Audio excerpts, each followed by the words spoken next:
የሐዘን መግለጫ 17/09/2017 ዓ.ም አርበኛ 10 አለቃ ኮማንዶ ሪፐብሊካን ጋርድ ባንታየሁ የማነ ብርሃን 1987 ዓ.ም በአዛውራ ውዘት ቀበሌ ፋርጣ ወረዳ ደቡብ ጎንደር ዞን ተወለደ።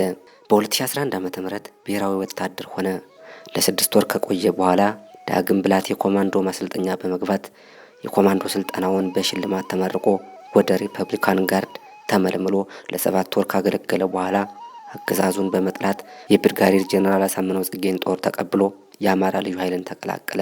10ኛ ዙርን 17333 ምልምል አሰልጥኖ የላከ ከዛም ወደ ምኒልክ ብርጌድ ገብቶ ጭልጋ ላይ በነበረው በቅማንት ጭንብል የግባውን ጁንታ የደመሰሰ ጀግና ባዴን ጠል የቁርጥ ቀን የአማራ ጀግና የሆነው ባንታየሁ ልዩ ኃይልን በመተው በ2015 ዓ.ም ባዴንን በመጥላት ወደ ግል ስራው ተመልሶ የነበረ ሲሆን የፋኖ ይፋዊ ትግል ሐምሌ 24 2015 ዓ.ም ሲጀመር እስቴን ለመያዝ መስከረም 19 2016 ዓ.ም የአብይን ወንበር ጠባቂ መከላከያ ሲጓዝ በነበረበት ሰዓት አወዘት ላይ ብሬን ተኳሽ በመሆን 52 ሞትና 6 ቁስለኛ አድርጎ የደመሰሰና ናደው ሻለቃን ከጓደኞቹ ጋር አቋቁሞ ሲንቀሳቀስ የቆየና የመቅደላ አምባ ብርጌድን መስርቶ የብርጌዷ ዋና ወታደራዊ አዛዥ በመሆን እስከተሰዋበት ቀን 17/09/2017 ዓ.ም ሲታገልና ሲያታግል ጠላትን አንገቱን ሲያስደፋ የቆየ ጀግና አርበኛ ነበር።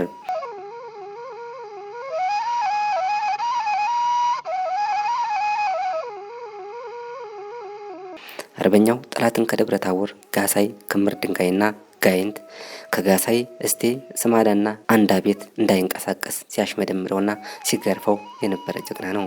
ይሄው ዛሬ የጭንብል ለባሽ ፋኖ ቆራጥ እርሱን እንደ ዋርድያ ሆኖ ሲጠብቀው የነበረውን አርበኛ ዛሬ ከብልጽግና ጋር ሆኖ ወገው።